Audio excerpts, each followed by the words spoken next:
Today's episode is brought to you by the letters R and the number upside down 7 for Rick Larsen.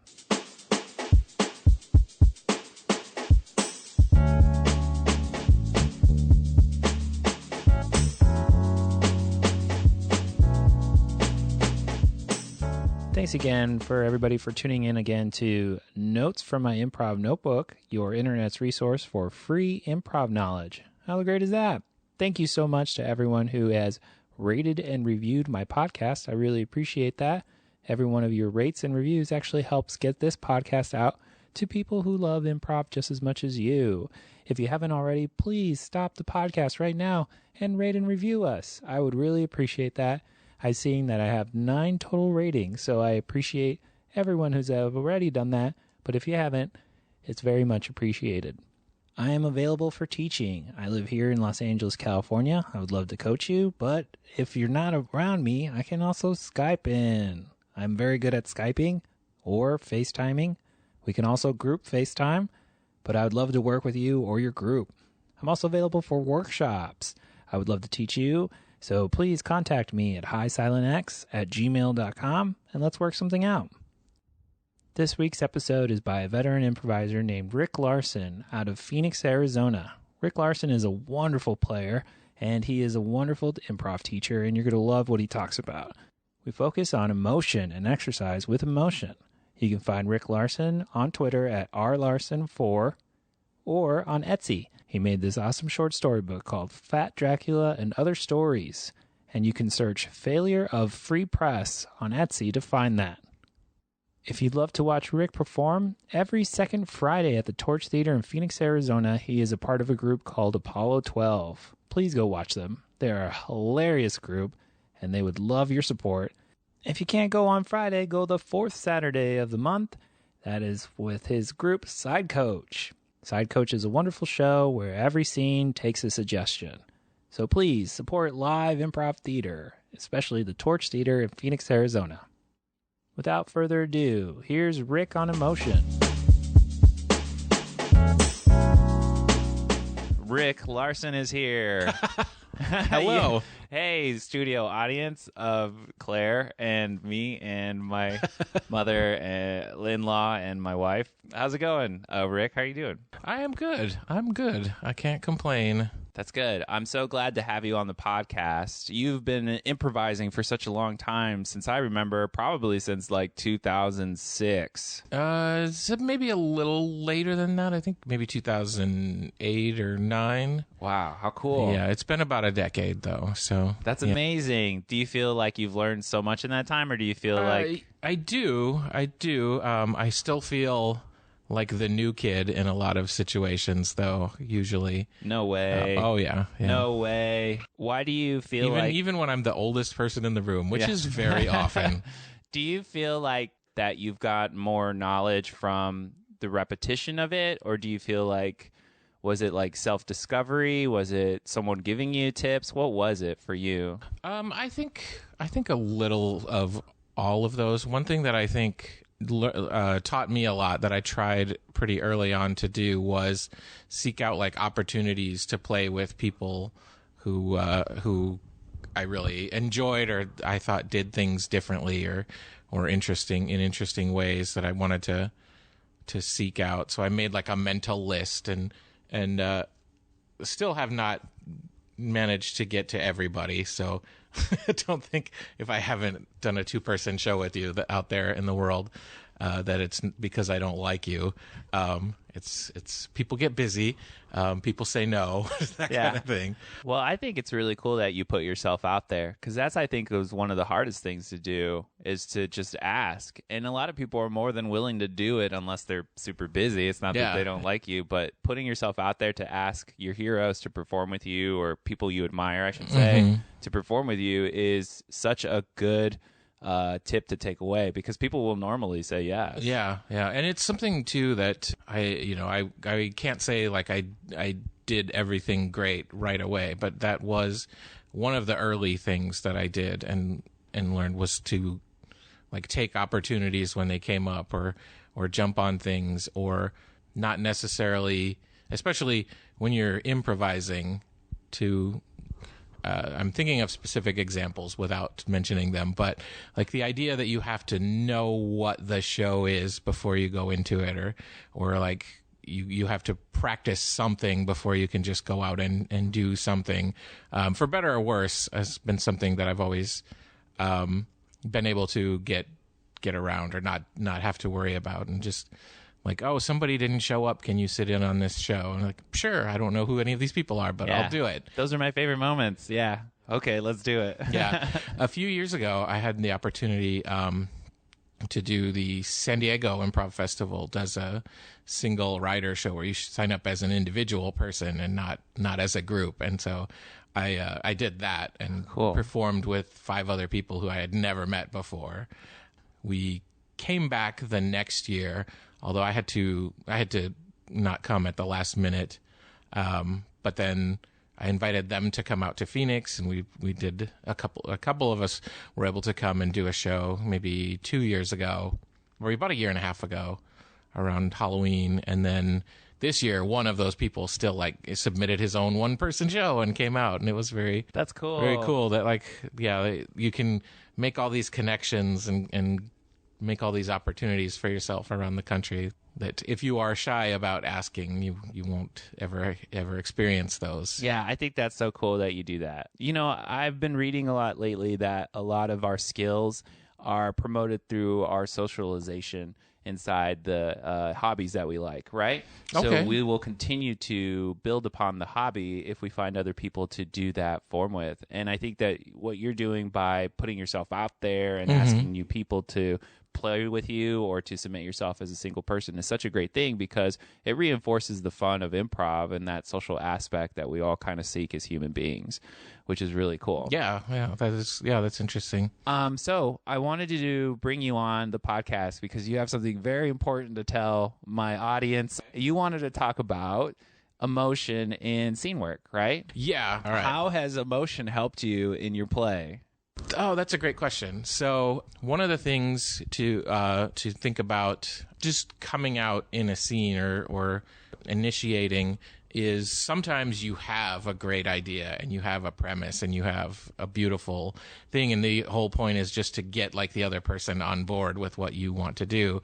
But I would say, for me, probably 75% of the time, that's not true. And what I have is just a general thought of that thing just happened, that opening or that first scene or something else. And now I want to do something different with kind of the same, within the same, I don't want to say within the same world, but within the same kind of thematic space. And like, so your initiation is based upon what you experienced in the opening and taking away from it something that is a part of that thematic space that you just built. Yeah, exactly. But I also want it to be like a different corner of that space. Okay. Like, okay, that scene was 2 people yelling at each other. Now I want to come out and do a quiet or maybe even a silent scene and not say anything. So you're also noticing the flow of the show. Like you're like, what happened before us and what can I explore that hasn't happened yet? Right. Oh, interesting. Right, yeah. Okay. So they just did a very fun scene, and I wish I had done that scene, but I'm not going to come out and try to do the same scene. That would be so hilarious if someone did that, just try to initiate the same scene. So rude. Yeah. I did have a form that I was playing with for a while with a small group where we tried to always start each new scene with the last line of the previous scene. Okay, cool. And that was just sort of a way to like, but say it differently in a different way, and kind of build on it from there. But it's always, the Herald, for example, you always want to stretch everything out as far as you can. So be as different as possible. And sometimes that's hard to come up with, other than like, they were very angry in that scene, so I'm going to try just coming out with a different emotion. So probably a crutch that I have is to come out crying in a scene. But that's okay, your crutch is to come out crying, but what a great initiation. It offers so much to the scene already. Yeah, it definitely, rather than coming out neutral and with nothing, because once you start in neutral, it's kind of hard to get out. You have to accelerate to something else. But if you come out of the gate halfway there, then it's a lot easier to go from 50 to 60 or to 70. What a great point to say that if you come out neutral, then it's hard to ramp up from there. And if you start with an emotion, you can obviously heighten that throughout the scene or even transform it into a different emotion throughout the scene. That's such a good point. I think what's interesting is that you don't come out with any, like sometimes you don't have an idea, like a specific premise. So your basic go-to is like, I need an emotion. What was emotionally different from the last scene I'm going to do in this point? Have you ever gone out into a scene neutral and been like, I shouldn't have done that? Oh, yeah. In fact, recently it was more a reaction, but I just had a scene where I had sort of done, and it's a very default thing, especially I think with newer improvisers, where because you get a little bit of a laugh when somebody does dump something on you and you're like, I don't really care. And then it's hard to go, like it's a choice, it's legitimate, it's fine, but it's often very hard to get out of that, and it's something that people choose so often that it then you can't go anywhere if you're not affected. Like you're limiting your space a lot. You're limiting where you can go. I think that it might be like a fear of like showing emotion sometimes, because I think that sometimes it's hard for us as human beings to be vulnerable with our emotions, right? Oh, and that's a good point. I think on stage is such a, what's it called? A heightening of our real world. And to bring emotion as your first initial choice, I think is very smart. I think it's so funny that you think from that way, because I don't think like that when I initiate. I'm more in like the premise or like physicalness of like, okay. if in the opening we like sliced our hands and we across the air, I'm making that movement at Rick right now, but you can't see that. Like maybe I would pick a pose from that and then start a scene into that way. And I think that can limit me, because sometimes I do start in a neutral way from picking just a position.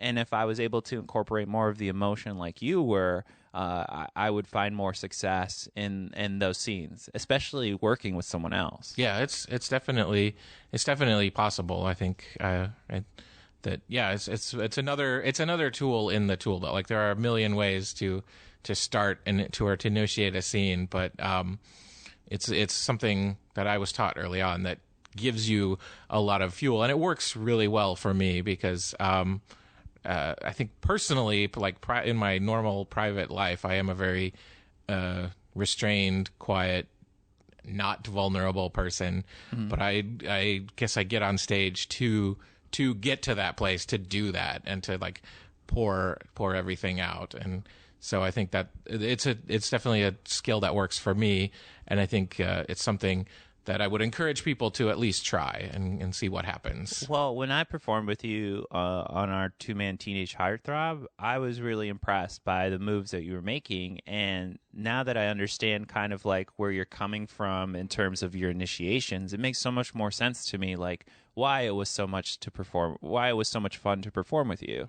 You were making these emotional choices, which then invested me, the partner, to make those emotional choices with you. Oh, cool. Because you find that as your partner makes those emotional choices, you're like, oh, I can do that too. I could be fun and emotional. Because I think as improvisers, we're really good at mimicking each other. And a lot of like a strong points or a lot of the teaching points that you learn at schools is about mimicking, right? You're like, one of the first things you learn is like, if you don't know what you're doing, do what that guy's doing. Oh, that's great. Right? Yeah. And the mirror exercise, and you're like, we're moving our arms at the same time. How fun. So I think emotion is so important. You bring up a lot of great points. And I think from my perspective of playing with like someone who chooses emotion, it engages me to perform with you to be a part of that space. That's so cool. Have you ever had a scene, like a specific scene that you can remember where you're like, that the emotion just worked perfectly? Like, have you ever had that type of scene? Yeah, the example that's coming to my mind is kind of a tangent on that, and this has happened to me a couple of times, because I'm a very what is it? What's the word? I have a tendency to break on stage a lot, especially when I'm on like the back line or the sides. So I'm just picturing you on the sidelines like, this is a really good show. yes 5 stars. And no, I do tend to laugh very easily at sometimes at those things too that like are funny to the performers, but not necessarily to the audience. I try not to show those as much, but if something funny happens, then I will laugh. And on a few occasions, my cover, when I then go into like a really funny scene will happen, and I'm laughing really hard. But now, like, we just edited, and now somebody has to go out, but I'm still laughing. A good cover for that is when you start crying the loudest, because it's physically a very similar looking thing. You just have to pretend now while you're laughing and catching your breath, now you're crying, and that's happened a few times and then that often is a very successful way to get into the next scene. And ideally, the person picking up on it will, like you said, will react in an emotional way and not necessarily in the like neutral or kind of shooting that down. Or like, why are you crying? Or I don't care that you're crying. Even if you're happy they're crying, that's still a better choice than I don't care that you're upset. Yeah, I think emotional initiation just invites the other person to be a part of that world. It's engulfing. Really. Yeah. It takes you, and I feel like that's something that I think the audiences want to see. Like, we like to go to the movies to see drama, to see people, really engaged in life, and it's something we notice when, like, the character does not react the way a normal person would. Yeah. I think I find emotion helps me a lot when I perform in Geraldo out here in Los Angeles, and it's Spanish only improv. Our tagline is the improv may be in Spanish, but the laughs are in English. Oh, okay. And for people, so they're spelled with an H. Yeah. Okay. H. It's Jaja. Ha-has. Jajas. So or maybe it's a mix. Some of them a mix. Jaha. Jaha. I think what helps us as performers in that aspect is that we are on a level of emotion that is super heightened that I don't think I do when I perform in English. That really communicates to the audience how I feel. And we find that emotion is like a universal language. Like, you can tell when someone's sad in any language. Like, they don't have to speak English. If you're German, you can really tell. Or without language altogether, like in silent films. Yeah, exactly. Yeah, I think that emotion is such a great choice and really really gets your audience on the same page as you and your partner, which I stress is one of the most important things. Like, I really find that scenes don't work when your audience is kind of confused. And when your audience is confused, your partner is probably confused. But emotion is such that universal language that everyone's on the same page. Or like, he's crying and this guy's about to do something about it, whatever that may be. Yeah, that's great. No, that's 100%. I agree with that. Okay. Well, has there any been times like when you used emotion and like it totally like fell on its face? Like, I would say probably like the emotions that are harder to get people on board with are those like boredom, kind of dismissive-ness. I think those are, valid emotions that we feel in life, where it's like, I'm kind of too cool for this. And I mean, those are valid, but they are definitely harder to like pull people on board with those. Yeah, because like, it seems it very much plays like not playing with emotion. You're flattening everything out.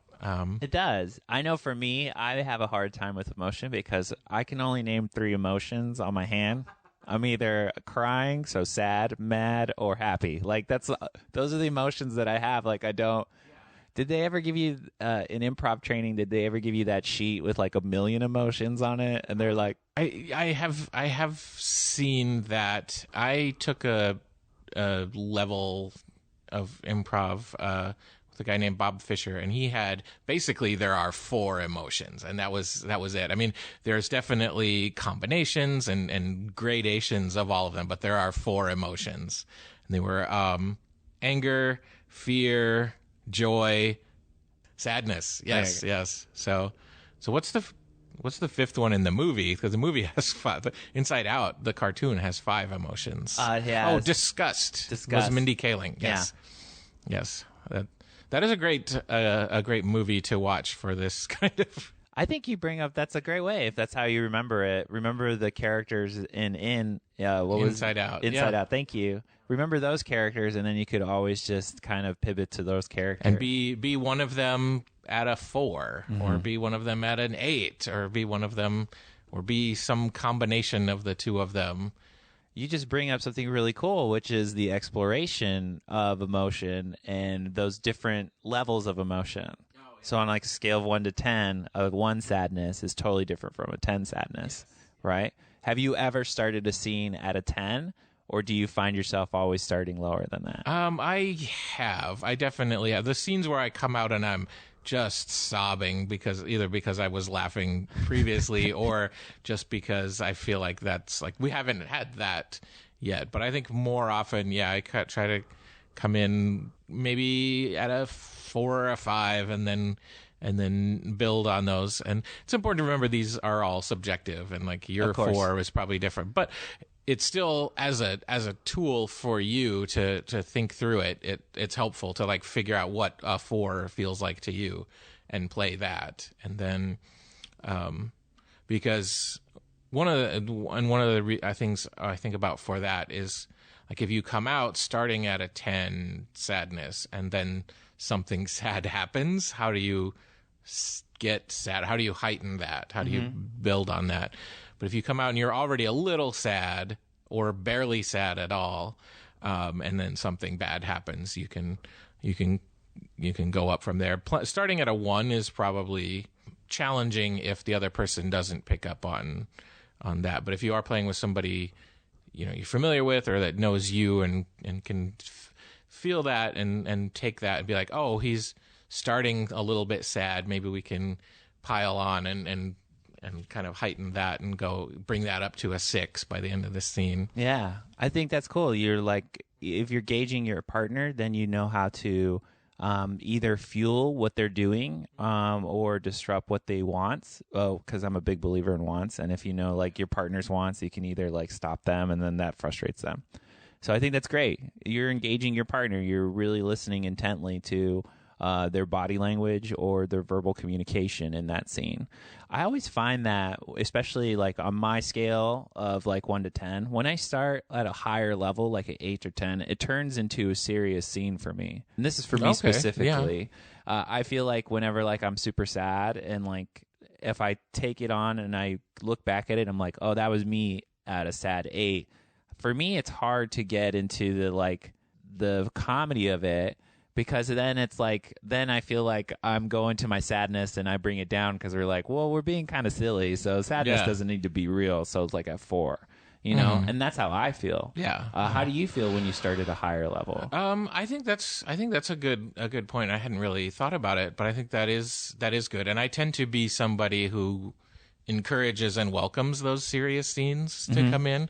And because I think when something happens that like is funny to the audience, then they react bigger to that because they were just in this real world, and then something ridiculous happened. And I think about a scene that I did relatively recently that did turn into kind of serious scene for a while, where we got the suggestion for it was a show where we were doing like a suggestion for each 2-person scene. We got the suggestion of dyslexia, and I knew what the person wanted was for somebody to like say word backwards or not be able to read something. I knew that was what they were wanting when they suggested that. So I was doing everything I could to like hold back on that, and it ended up becoming this like scene where I was a little kid, maybe middle school or younger, who was having trouble at school, and I was talking to the counselor, and then I started engaging the counselor about her life and the divorce that she was going through, and it was just this very, very serious scene.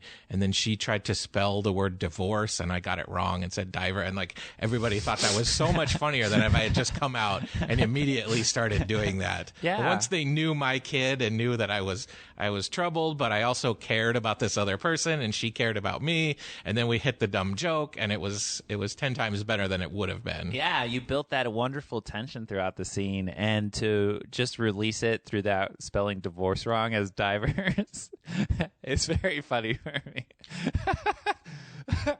Sorry. Why did you know that you were going to spell divers when she gave you divorce? Did that just pop in? I think like delaying things is often very funny. So like the audience knows exactly what's going to happen, but you like pause it. So I stopped and I started like writing in the air while she would say things or spell things. And then when she said that, I just thought of like the first word I could think of that had some of the same letter. So I was like, he's a diver? I think that's so funny. Thanks. You're bringing up such wonderful points on the podcast, and a lot of that is delaying. Delaying is such a great tool to use. I think you play along in joke format. It's a lot about building tension and then releasing, right? Yeah. And so, like, if everybody knows it's coming, like, then they're like, it's like a Jack in a Box, right? You're just like, they're just winding it up, and they want it to go, but they don't know when it's gonna go. And finally, when it does, it's like this great surprise. But also that using a real scene is a great way to build tension, but then to find a way to release in it that made sense was such a wonderful thing. Like, that's a really cool exploration of how to start with a strong emotion, not go straight to the funny, but play the scene the way it is, and use the scene, like listening, you were so present, so was your partner, to really just kind of find the right moment to put in that divers Well, cool. Yeah. Well, that's such a great example. Let's see, how can we help students at home use emotion or practice emotion? You have an exercise, right? Oh, yeah. So this is the much teased exercise that we delayed. Hold on. First, I want to talk about. We delayed it. Yeah, I'm going to delay it again. No.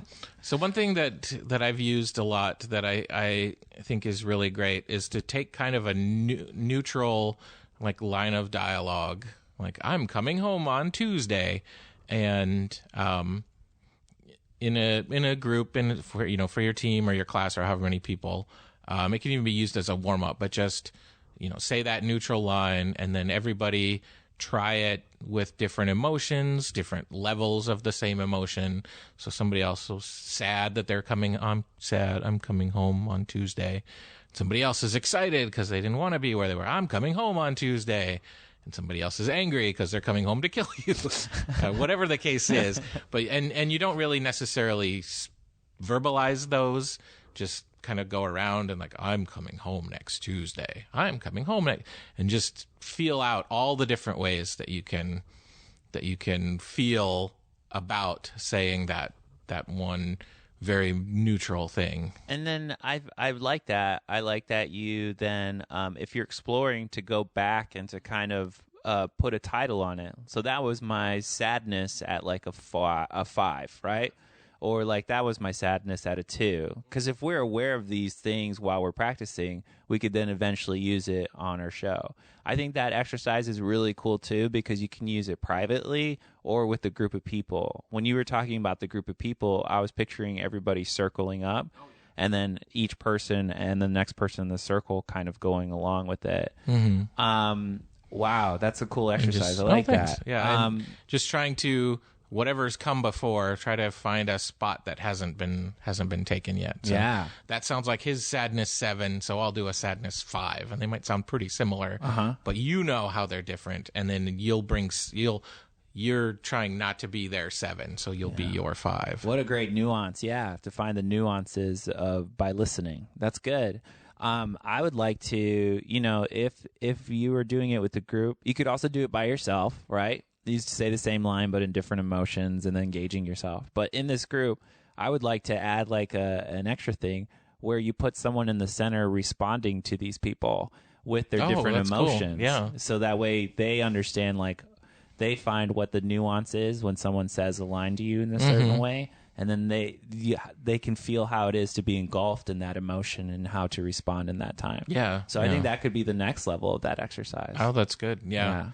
And try to coach that, whoever that center person is, to like have a real emotion other than especially in the beginning of it, like, don't feel nothing about that. Like, sometimes you, like I said, you'll get a little laugh out of like, I don't care that you're dying, but you'll get more fuel and more mileage out of like, oh, I do care that you are dying. Yes. Because it affects me in this way. Don't respond blandly. Yeah, I think that's great. Yeah. What a great exercise. And we just gave you 2 exercises for the price of one, everybody. Yes.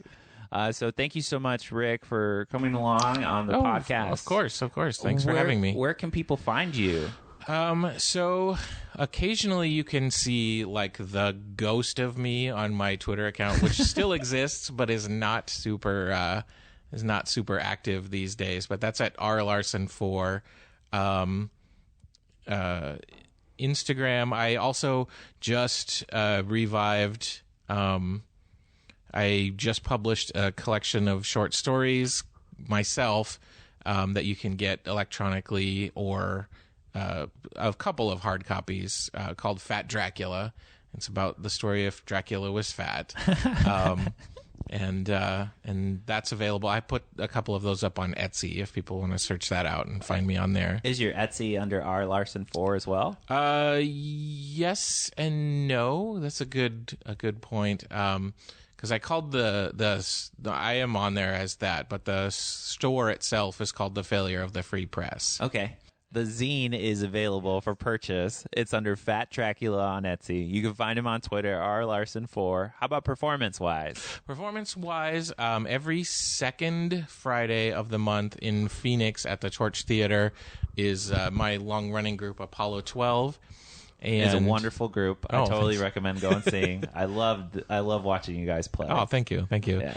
And then on the 4th Saturday of every month, I just started recently sitting in with a group called Side Coach. My example story about the dyslexic kid was from a Side Coach show, and that's also at the Torch Theater, and that's on the 4th Saturday of every month. Cool. Well, Yeah. thank you so much for coming on the podcast, Rick. I really appreciate it, and thank you so much for sharing your improv knowledge with the world. I think it's a way so that students can better themselves without having to spend all the money in the world. No, that's great. Yeah. Thanks. Thank you.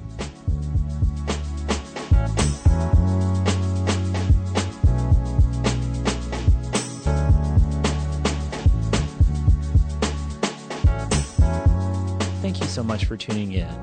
Again, that was Rick Larsen from Phoenix, Arizona, and the Torch Theater. He's a wonderful human being. I'm so lucky to have him on the podcast. There's just so much information on this podcast.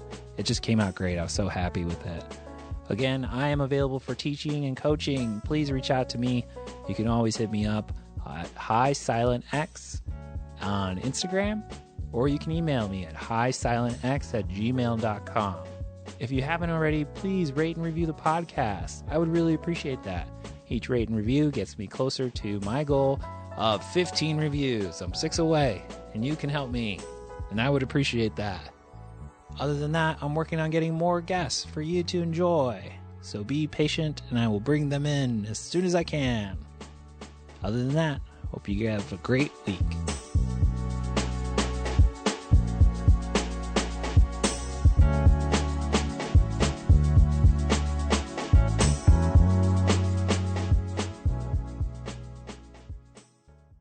This is the much teased exercise that we delayed. Hold on. First, I want to talk about. We delayed it. Yeah, I'm going to delay it again. No.